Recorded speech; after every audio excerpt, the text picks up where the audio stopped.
Welcome, everyone. My name is Derek Marsh. I'm the Associate Director for the Global Center for Women and Justice. You are in your final plenary for today on Friday, March 5th at the Ensure Justice 2021. This is Survivor-Informed Strategies in Ending Human Trafficking. And we have today with us Dr. Sandie Morgan, the Director of Global Center for Women and Justice, our hostess with the mostess here. We have with us as well Kim Yim, who is the author of, I always get this name, I want to make sure I get, it's a big long title and I always get it wrong. Refuse to Do Nothing, Finding Your Power to Abolish Modern Day Slavery. She's also the director of SOCO Institute for more than 12 years. And we're going to be having, we're having some technical difficulties right now, but we're getting her on board. We're going to be having Bella Hounakey. There she is on the court. I see her. Woo! Yeah. Yay, welcome. Welcome, Bella. Bella is a fierce advocate of anti-trafficking initiatives to combat and abolish human trafficking. As a survivor herself, she understands the adverse impact of trafficking. This empathy has guided her career and urged to support policies that contribute to supporting victims as they navigate life after victimization. Bella currently serves on 2 Human Trafficking Council. She's a member of the U.S. Advisory Council on Human Trafficking and Framework, a training and technical assistance project aimed at building capacity to address labor trafficking in the United States. As part of the council, Bella worked with the Trump administration on an executive order on combating human trafficking and online child exploitation. Her goals remain steadfast: raise awareness, reduce risk of victimization, educate members of the judicial system and general public, and advocate for victim protection and treatment. Bella received a bachelor's degree in criminal justice and Spanish, and a master's degree from Western Michigan University. Holy cow, you've been a busy young lady. And so we're going to start with Bella today, I believe. And the question she's going to focus on for her time is going to be, and I'm going to make sure I get this right, how can we be better survivor informed? Bella, it's yours. Go ahead and take the floor, please. And welcome. Hi, good afternoon. It's afternoon here for me. It's afternoon here too. I just want to thank everybody, especially Dr. Sandie, for having me on this panel. I've worked with Dr. Sandie in the past, so it's just always an honor to be able to speak to all of you in this effort to combat human trafficking.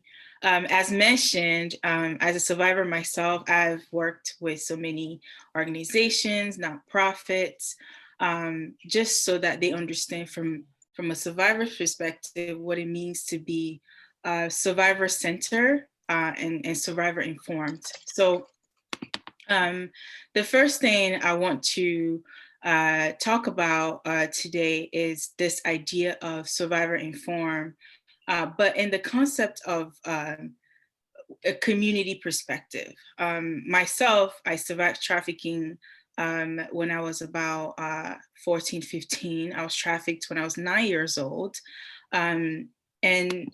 And today people ask me, you know, Bella, you're successful now. You have gone to college, you have a degree, you are sitting on this board. How can we support other survivors to be like you? And I often tell them I'm not a poster child, right? I'm not a poster survivor. All survivors shouldn't look like me. But if you are trying to support survivors, what should that look like? And I think it starts with where you're serving. So when I talk about community, it took a community for me to be where I am today, meaning after I survived trafficking, there was a group of people.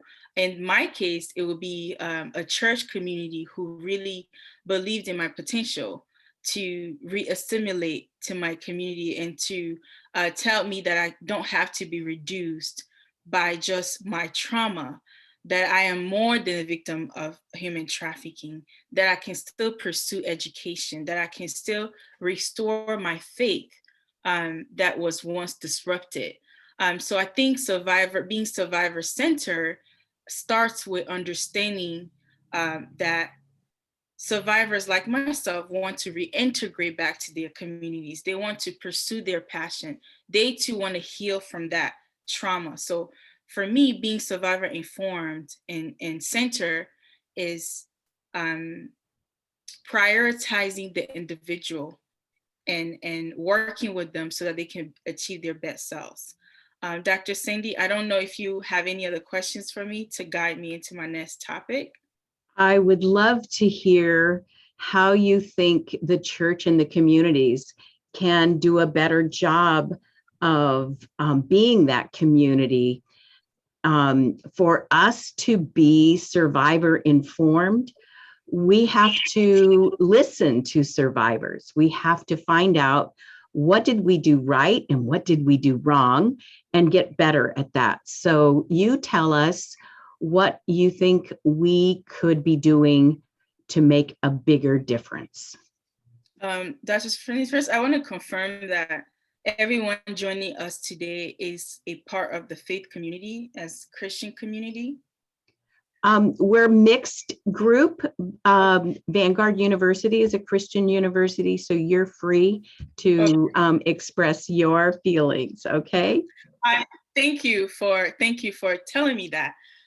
So as an abolitionist myself, as a Christian abolitionist at that, I implore church leaders to evaluate their stance on what their survivor-informed model. And for me, I often ask, what does it mean to be, for your congregation or your organization that is Christ-centered? What does being survivor-informed looks like? And for an entity or organization, a church that is Christ-centered, how do you go about that? What are the practical ways you can engage survivors of trafficking?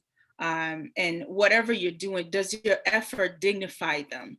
And does your effort appease to your own image or reputation, or does it look like it's actually helping for the survivor to reintegrate? I think we talk often about the first part of the 3 Ps as part of TVPRA: protection, protection, protection. And then we talk about prevention, but what's beyond the curtain? What happens after the survivors are found? What happened after they've been discovered? There are real life practical ways that you can support survivors. And so when we talk about survivor informed, we have to look at myself. I was trafficked when I was 9. I was rescued at 14. That means as an individual now, there were some critical aspect of me. I had already experienced trauma already. So I needed some practical ways and support from my community. And for me, my church community was significant. And I give praise. I'm very thankful for the ways they have helped me, kind of reminding me that I am a person first, and then and I have interest, and then I'm a survivor last. So that's not always an identity that I have to carry around. So instead of, one of the things that I talk about often, instead of spending thousands of dollars or however much it costs to print flyers or and your meaning to be advocates and your ways that you want to help, reevaluate your current structure. Instead of spending thousands of dollars on posters to tell people about trafficking, what are the practical ways you can help victims of human trafficking? Work with your local organizations to see what survivors need. Somebody had to sit with me to teach me how to read and write. Somebody had to take me to my doctor's appointment. Somebody had to help fund. It's something that I'm interested in. And just beyond the funding, somebody had to really invest in the trauma aspect of it, providing therapy. So if you're a therapist and you're passionate about human trafficking in your congregation or your church organization or however capacity you're serving, you have talents that victims can really benefit from. So that's one. And I'll also say, they mentioned that I sit on the council, and I stay with other survivors who have shared with me when they go to their respective church settings or wherever they go to, there's this first desire to help. And they always start with, how can I pray for you? a lot of survivors were either, a lot of the people who exploited them utilized money or some kind of gift to kind of lure them. So I also implore you to really be careful in your approach. Really get to know the survivor. Trust takes a really, really long time to build. So get to know survivors that you want to help. And although you're coming from a place of support and help, you really want to take your time to get to know the survivor so that they are not, their brain is not interpreting your help as another way that they can easily be exploited. Those are good recommendations. Some of the questions that are coming in are around, what did your church actually do? What actions did they take that made a difference for you? I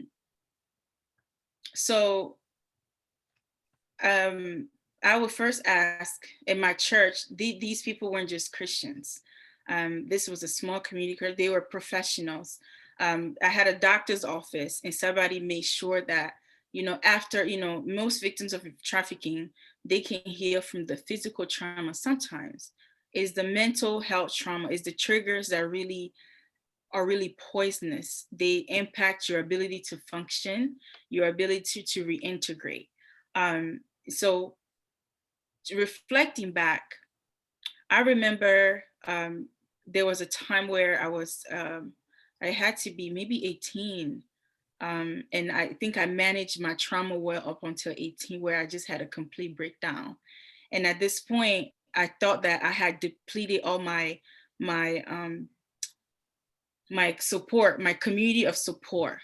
And so just the short end of that, Dr. Sandie, is that there were a group of people, believers, who were committed to the entire me, meaning that they took the time to build the trust with me.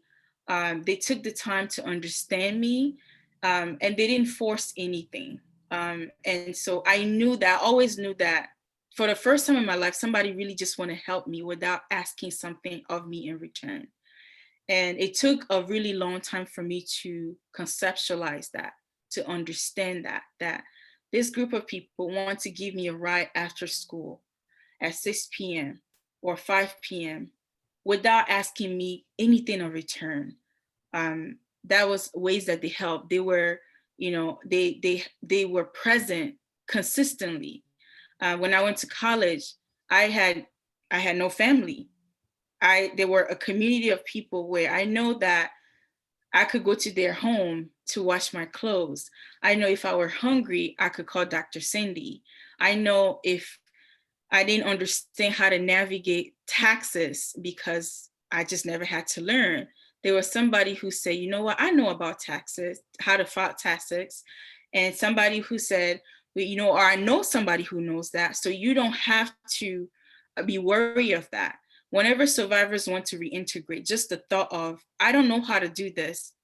There's only one person who has always promised me that they know everything, are the traffickers. Now, when the church steps in, now I know that if my traffickers have to have access to me again, they have to go through this community of people, which was my church, in order to get to me. That alone gave me shelter, not physical shelter. It gave me an emotional shelter. I knew that there were people constantly praying for me, so that when I felt that my triggers are coming back, the thought of, do you go back to the life that you know, or do you not go back to? I know that there are people praying for me. There are people showing up for me at each, and it takes, Dr. Sandie, it takes a lot of commitment to really have to, from the church perspective, in this community perspective, and also the survivor, it takes a lot of commitment, not just a group of people who are constantly saying, there's 10 of us, you know how to do this and this and this, and there's this individual or individuals who are very much in need.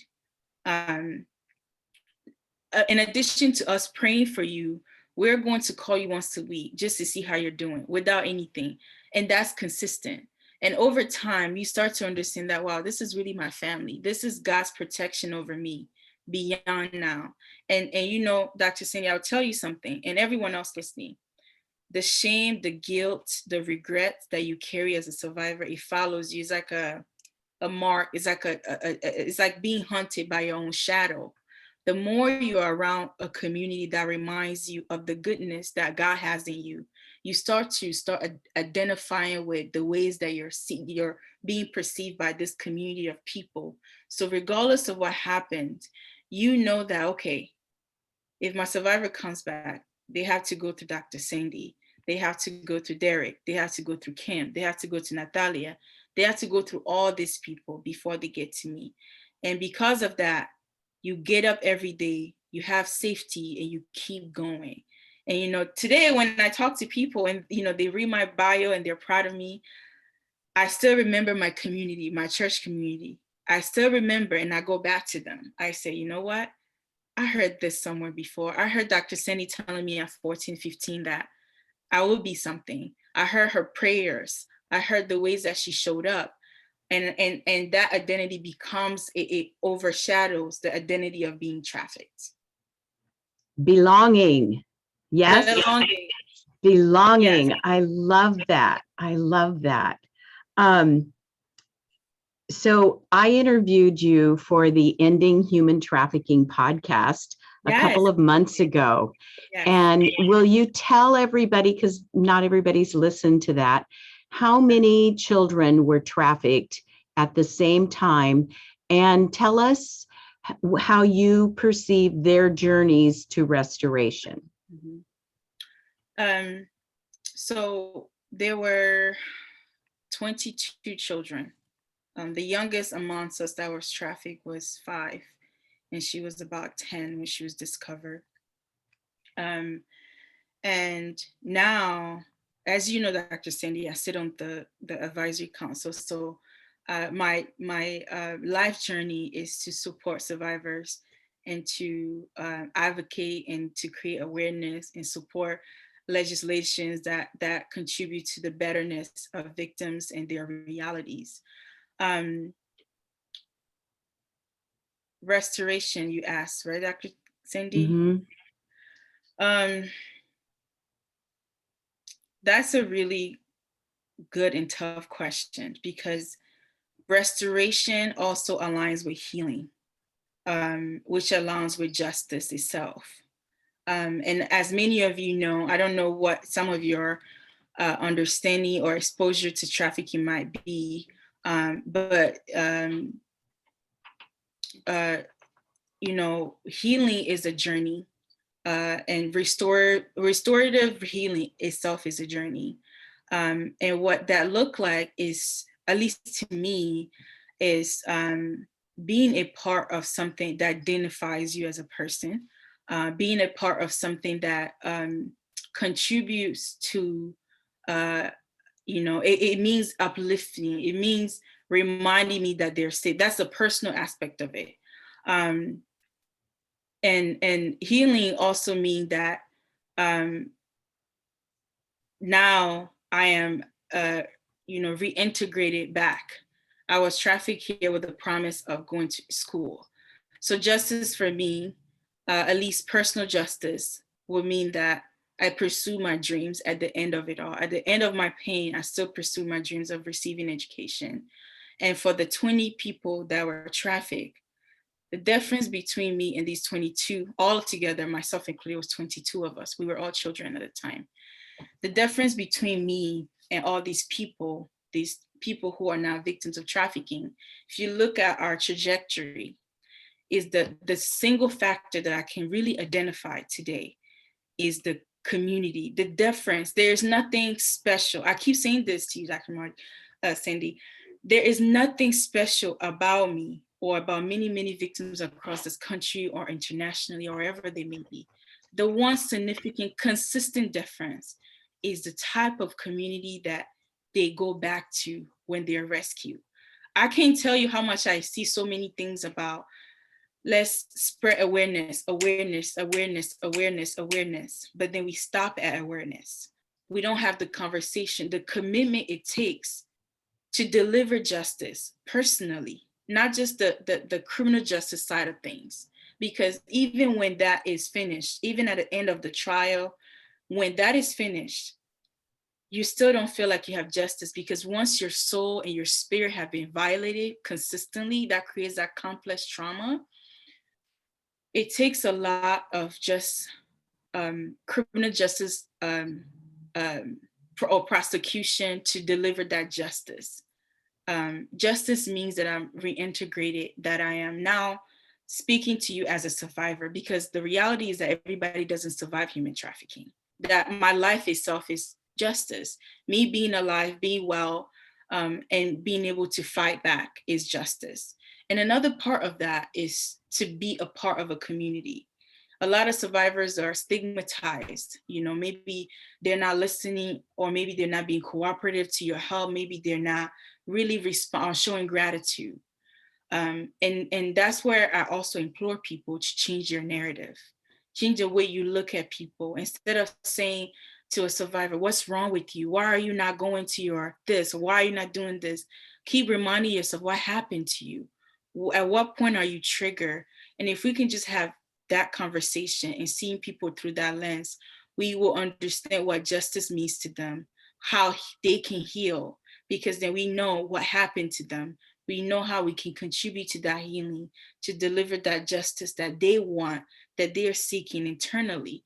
And then just reminding ourselves that unless you've physically experienced human trafficking, unless your soul has been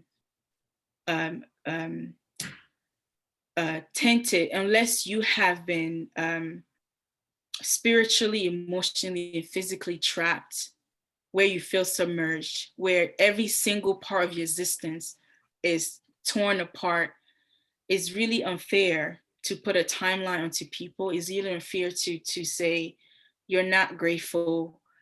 So I think that justice is pursuing your dream as a survivor, however small, however large it be, being alive to pursue your dreams. That's one. I think is being a part of a community. I meet so many survivors who were, a part of a church group or some kind of, a spiritual group. And as a believer, I would just say a church group. And that because their life post-trafficking doesn't align with what the church expect them to see, they're therefore outcasted. And then that just goes right back to they just, they get stuck in that victim to offender cycle, or going back to their abusers.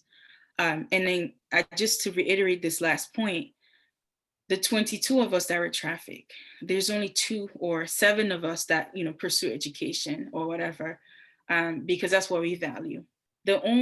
After speaking with so many survivors, there's only one consistent trend, is that the community of people that stands behind you and say, we are welcoming you back. We failed you once, we don't want to fail you again.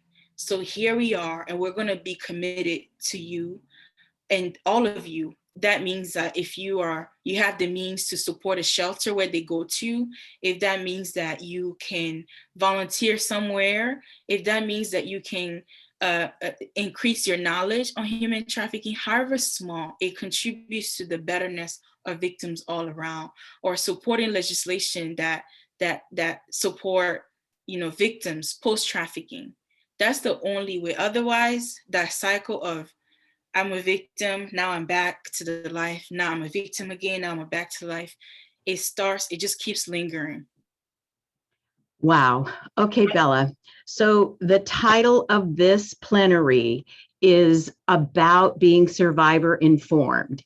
And Kim and she's on my board for the Global Center. Derek's the associate director, but Kim and I are part of a book project that I told you about, writing a book, a handbook, a strategic handbook for churches. And I've learned so much, and I've checked in with survivors, but I think I'd like to model for the people in this plenary right now on Whova or on Zoom, how we can open our ideas to a well-informed survivor. I love the idea that you, as you are a picture of justice. Our conference theme is from Proverbs 31, ensure justice for those being crushed. It's not about putting people in prison. It's about making things right for people being crushed. And so Kim and I are going to give you a few samples of things. And just for everybody, the book won't be out until the end of the year. And we're still in the editing process. So survivor informed, that is what we want to be. And it is directed at faith leaders. So Kim, you want to give her a couple of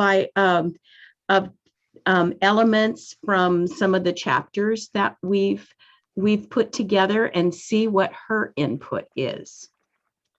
Sure. I think that, by the way, Bella, I am so impressed and I so appreciate your honesty and your transparency and willingness because, yeah, I think we have a lot to learn and I really appreciate, very powerful what you had to say. And what you experienced, it sounds like in your faith community was very organic and sounds like very rare that a community would be so organically caring in such tangible ways. And that's what we're hoping in this book, that we would be able to educate faith leaders and hopefully better support them to do and like the congregation you had in your life. To answer Sandie's question, I'll just give you a few of the chapters that we're kind of looking at. Part of the handbook is that sort of educating on best practices. So some faith leaders don't have a background. They hear, or their background is headline news or social media campaigns, or a really passionate parishioner who wants them to do a march or something like that. And they come to them saying, our church needs to get involved. So part of this book is to educate on even the basics, like the elements of the language around human trafficking and contemporary forms of slavery, and the laws that are in place to support survivors. And as you probably have heard many stories of good intended faith leaders or good intended people of the church who want to do the right thing, but act before they learn, act out of a good intention sometimes, as you probably have many stories of, does harm later, or they can be interrupting. I'm sure Derek has experience with that with law enforcement, of good intended church people who have interrupted investigations. So part of that is giving them the language and giving them the laws and giving them the background for where we are in best practices and understanding how to care for survivors and even to do prevention before even people are being trafficked. And it's also to understand that not all trafficking is around sex trafficking. So there's a lot of education around what labor trafficking is and how sometimes it's, both, where someone might be labor trafficked and then they're sex trafficked, or vice versa. They're sex trafficked and then there's forced labor. And looking at history, looking at both what we can learn as a church, what we did well as a church in the past to abolish slavery in terms of institutional slavery, and then the ways we have a long way to go to more contemporary forms of trafficking. So we have a chapter on just looking at the history and understanding the history and where we can step in, and looking at myths that it's not specifically even to the church, but just that people in general have around trafficking, where trafficking is usually, foreign nationals or immigrants from other countries. A lot of people just assume it's over there, and they're not seeing that there's actually trafficking of domestic people. Myths of that is human trafficking is just smuggling, and understand the difference between them. The difference between that the myth that trafficking must have elements of physical restraint, that it must have force, and that where a lot of cases, I would say quite a few, most cases, we don't see force. We see psychological, emotional bondage, threats. It doesn't have to be physical. People aren't necessarily chained, that they are moved, they're forced to work, or they're forced to work in their own home, or in the home or the dwelling that they're placed, without any physical harm, or just the threat of harm, or threat of harm of somebody else. Or that, to your point, this is all I have. That person doesn't have another family to go to. So the person that's exploiting them is their family. And that the psychological restraint of that. So we look at, that's just a handful of the myths that we look at, 12 different myths, and we expose what those myths are that the church, but I think in general people have around trafficking. And we look at the issues in the book. We look at the issues of immigrants and refugees, and how that intersects with trafficking. Do you want to go on, Sandie? I know you have a few chapters in mind that the church that we're going to be educating on, like policy and pieces. One of the things, I met Bella literally at the White House the first time. What a memory. And it was just before the COVID lockdown.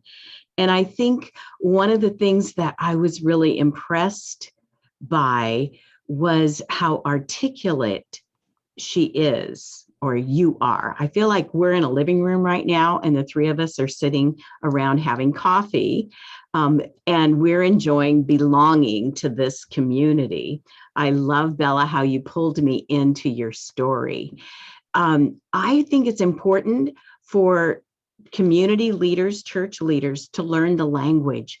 Don't come to us with a program and not even know how to speak intelligently about the laws that say what you can do and what you can't do.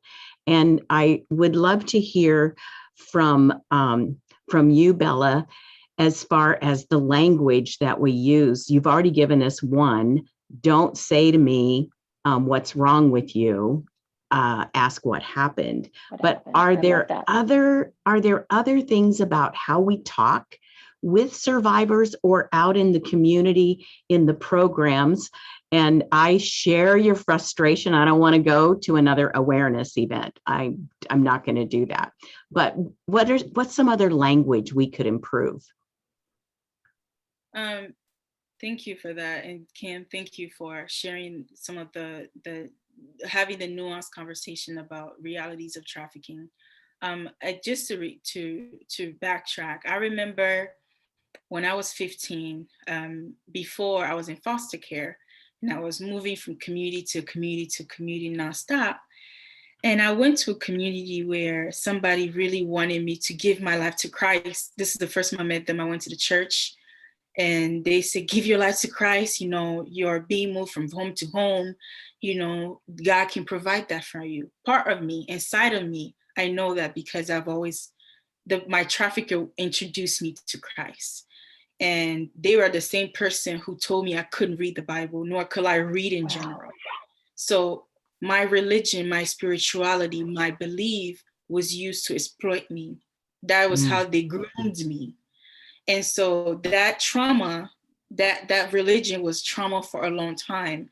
And I remember I used to pray inside myself and say, God, I promise you, I think I was 12. I said, God, I promise you, if you just get me out of this, God. And then it never came at the time that I think it should have came. And I will pray, I'll pray, and nothing happens, just silence. And then I got really angry at God. And even in foster care, and Dr. Sandie, I think I spoke on this in the podcast. If I didn't, I will in the future when you invite me. And I will ask God to rescue me. And then I felt like God, it wasn't rescuing me. So when I left, when I was found, and and I was moving around, God was the last thing I was thinking about, even as a Christian, even as a spiritual person, even as a child of God. God was the last. I was angry at God. How dare you? You told me you'll protect me. You told me to follow the kingdom. I did all of that, and I was still trafficked. You told me you were here to rescue me, yet this happened to me. So God was the last thing I was thinking about. But I left God, but God never left me. He was still with me. I didn't know that. And when this community, and although it was well intended, when they said give my life to Christ, that something instantly told me I would never come back to this. I would never want to see these people again. Because how dare you? Why didn't you pray to God when I was here? Where were you? Where were you in your God? So I think when in Dr. Sandie, recently somebody had asked me to reach out to a survivor and tell them how good God is, and I had to give them the education that we have to stop our own projecting where we are in our spiritual journey with God. We have to stop projecting that onto survivors. And regardless of if they are Christians or not, Christian survivors aren't the only one we should target. That's one. Second, we shouldn't be too quick to say give your life to Christ, or too quick to infringe our own spirituality or religious view on survivors. It's a journey. As long as you keep reminding them that God is within you, and because of that, you're going to do good by them. They are going to eventually recognize God through that, through your actions, through your advocacy, through your prayers. You don't have to pray for them and expect them to change their behavior because you're praying for them, but because you're a church group. They don't have to modify their trauma in order to belong in your community. You accept them. You showed them how good God is. And eventually you don't have to sell them enough for them to realize that. So that's one of the pieces that I wanted to, does that make sense, Dr. Sandie? Yes, absolutely. Yes, it's so good. Oh Yeah. my So goodness. good. So that's something that I wanted to mention, is also don't be afraid to step out of the box. Don't be afraid to experience rejection. Don't be afraid to want to go into the communities and let traffickers know that you're here and you're not leaving. We can't be armchair activists, just sit on the chair and pray that God fix trafficking. We have to go out there. We have to look at our structure and go beyond what we see and not be performative about it. Be loud and clear. Let your message be loud and clear, and say no more in everything. So, again, I'm just going to give it to you straight because I feel like I'm in my community. I will tell you. Absolutely. I will tell you that, being in the church and you're praying and you're giving thousands of dollars so that they can create the flyer that's posted on the bus that says stop trafficking, you're not doing enough.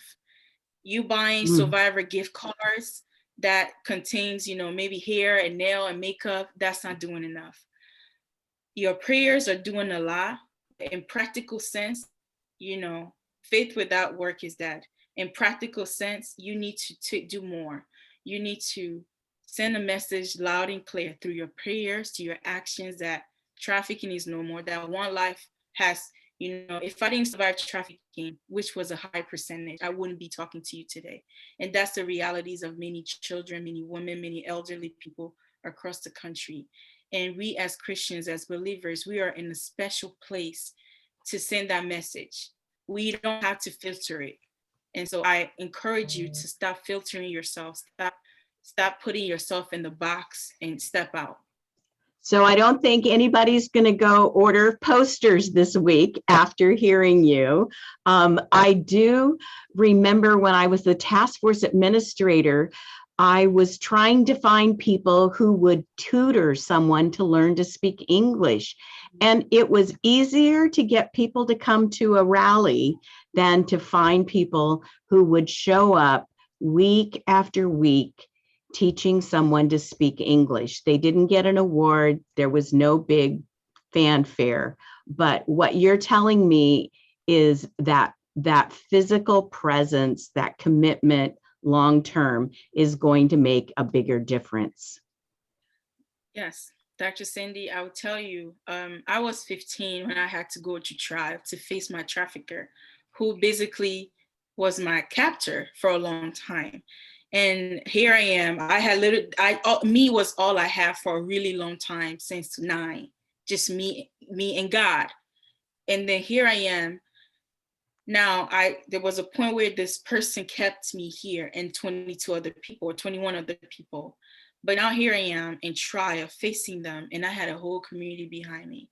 Do you know how much courage just turning around and look up to my right and see that there is 2 people here. They're just sitting there, and I know they're my safe person, or here, and I know they're my safe person. That gave me so much courage that I take that with me. I take that with me when I was walking up to the podium to talk to the judge, when I was meeting, and just knowing that there's these people here, that I trust them, I support them. Those the same community of people who taught me what it is to go to high school and do my math, or the people that I called when I was a freshman in college and I had no idea what I was doing, when I wanted to quit. And just no matter what, your contributions, no matter how, so it doesn't have to be money. If you have the money, great. But if you don't, I need you to do more than just prayers in your room. I need you to do more. You can do more. So I need you to do more. I need you to look into your community. It doesn't have to be, in DC or wherever. Look in your community. Research what organizations are already doing the work, so you don't have to start from scratch, and see, okay, what talent did God give me? How can I use my talent to better this part of life? And I'll tell you, there be so many survivors all the time, because that's just the advocacy circle that I'm in. And when they talk about their community, it gives me hope, and it fuels me to want to speak to people and say, you know what?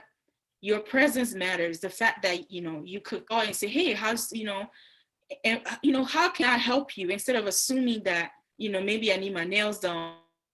Ask me,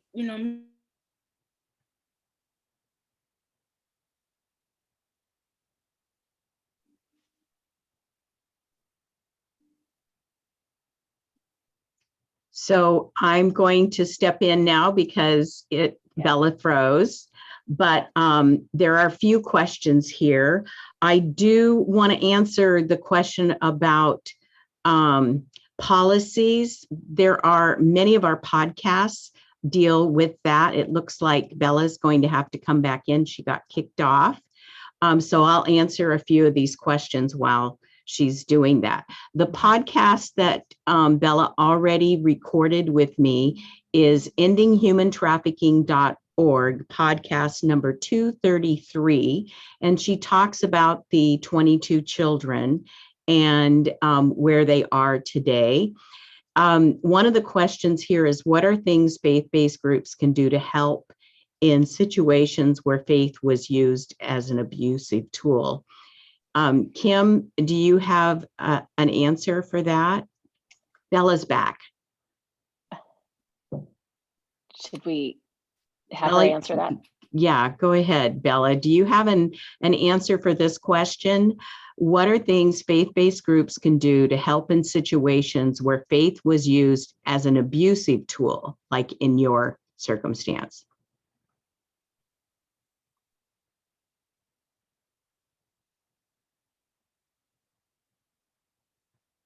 I think she's frozen again. Yeah. Okay. Well, until she comes back on, one of my thoughts that she already mentioned was not having things be transactional and managing, not expecting. You're just giving and supporting with nothing without expecting anything in return. Okay, you're on, Bella. You're better to answer this question. Sorry, my Wi-Fi decided to act up the day of my presentation, so I apologize. Okay, so the question is, what are things faith-based groups can do to help in situations where faith was used as an abusive tool? I think reinsurance. not through speaking, but action. Mm. You can tell me at that point, you could have told me how great God was 100 times. But I know that God is good already. And I also, through your actions, through your non-judgmental ways that you interact with me. And one of the things that survivors know is you learn your trafficker. So it gives you, it's people skill, it's the ability to pick up when people are faking and when they are being honest and when they're being real. So through that, you know that what comes from God is good. God is good. God's people can be good. So reassurance through actions. And that's by consistency. That's by a patience. That's through a non-judgmental stance. And I think that's one of the best ways is to help without expectations and to really practice not judgmental stance. All right. Another remember- question. Oh, go ahead, Kim. Oh, no, I just remember hearing as well that that for faith communities or groups, not to be shocked. Like, I think sometimes from what I've heard from other survivors is sometimes something said or something, I think someone spoke actually at one of the last conferences we went to, a survivor talked about she felt judged even just based on what she was wearing in church. And so there's like this reaction of how you're supposed to behave to a certain degree, or how you're supposed to dress, or what you're supposed to say in certain environments. And I think, I think not to be surprised to taking people, not just even just survivors, but just in general, people who are coming into your group, coming into your church as they are, without those expectations, that they modify their behavior or their dress before they enter in, that they're loved right as they are, and not they have to change who they are, how they speak, or how they dress before they are accepted.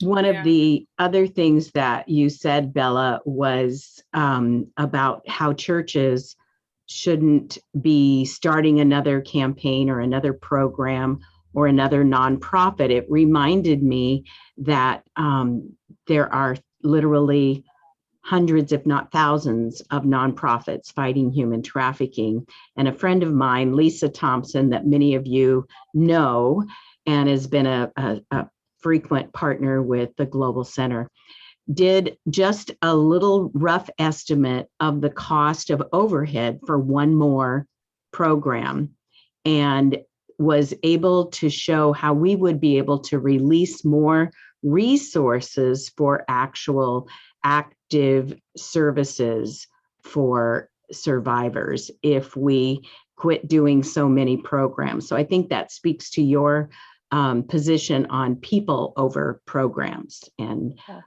community instead of strategies, I guess. There's a question here. We're running out of time. You've already said you're going to do another podcast with me, so we'll get some more of these. But what policies can churches put in place to ensure they create safe places for survivors, in addition to making sure we don't cause further abuse? I'll let you think about that, and I'll tell you what happened through a church in a community that I was familiar with.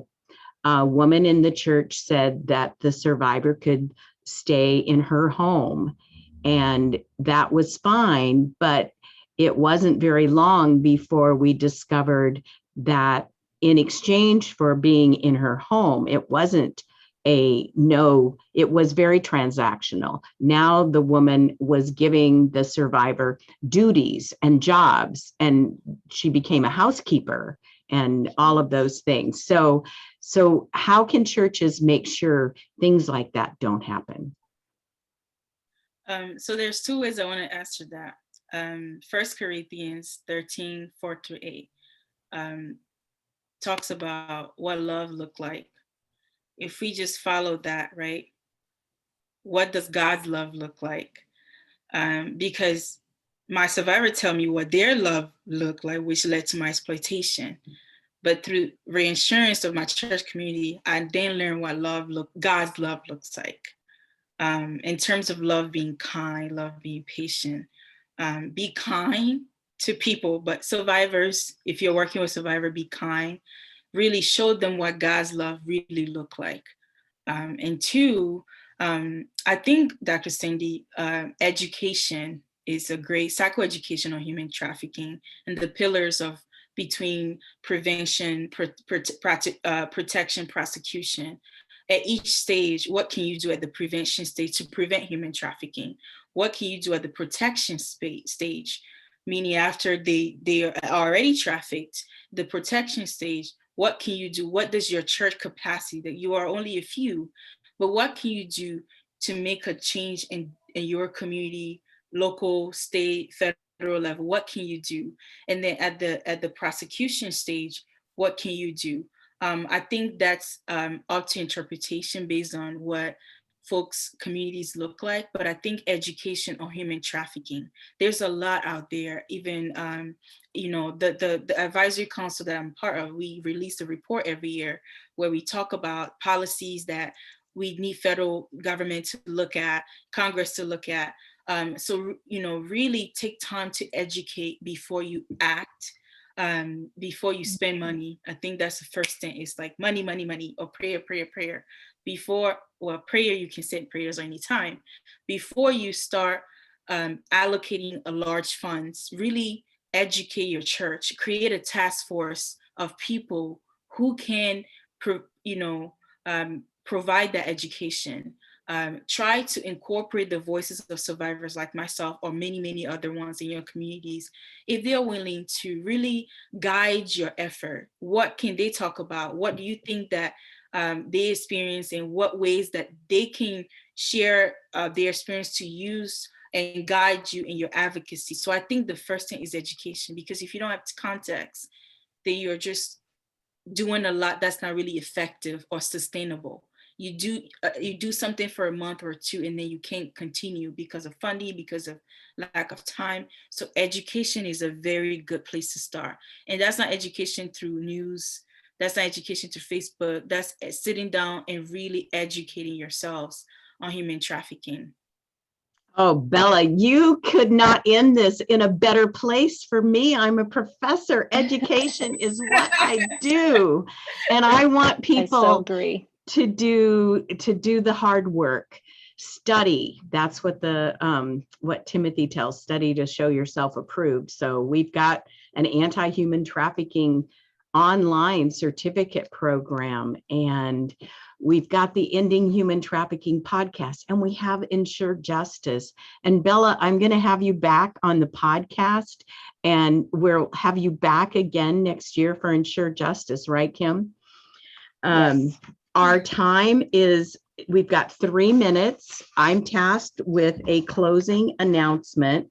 First of all, we have launched a curated community online called Care 68, and it is about collaboration, awareness, response, and education based on Micah 6:8. It's a subscription based on a donation curated website for churches. It's a social media platform where you can engage with others, find resources. So all of the podcasts that have to do with education are in one place. All of the podcasts for survivors, you don't have to go through 250. You can find them all. So it's curated materials that are best practice. So care68.org if you're a church leader. And then finally, I'm supposed to ask you all that to make sure that you connect with other organizations that are here today. Collaboration is an important aspect of ending human trafficking. William Wilberforce taught about overlapping networks, and he worked with government like Bella, and myself. He worked with church leaders and he worked with academics, thought leaders. And by having those overlapping networks, if you can do this with your hands right now, you realize you can create a safety net. And that is an important part of prevention as well as protection. The exhibits, the last hour, because we scheduled Ensure Justice 9 to 5, but we're ending at 4 because the exhibits are open. We've never had enough room for so many exhibits. You can go to DEA with our friend Deb Augustine. You can go to the Orange County Human Trafficking Task Force. You can go to the Ending Human Trafficking podcast. But here's an opportunity now for you to build some overlapping networks with some of the other organizations here. Storytelling, all kinds of great opportunities, live to free.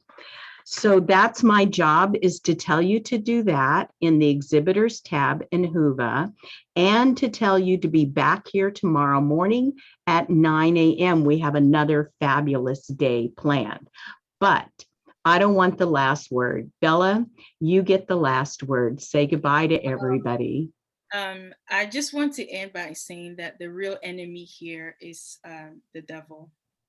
And the only way we can combat that is through all this effort. You know, the government is one enemy, but the enemy here is evil. And evil, you know, we know that the devil comes to steal, kill, and destroy. And it does that through individual using people to exploit other people. And ask yourself if you want to be complicit with that, or if you want to fully stand and send that clear and loud message and say no more. And you do that through your people, through your organizations, into your community. So I know that your efforts are going to contribute to the healing, the justice, and the betterness of survivors everywhere. I meet them all the time. I get letters from them all over. And there's one thing that I keep hearing is that people say God saved them, and God put people in their lives that saved them. So I hope that what you learned today, you can use to save someone. One life to trafficking is far too many. So I really, really hope that what you hear today encourage you to increase your effort. I promise you, I'm not the only one. I'm not the exception. I'm the rule. So if you do more, there's more of me. So thank you.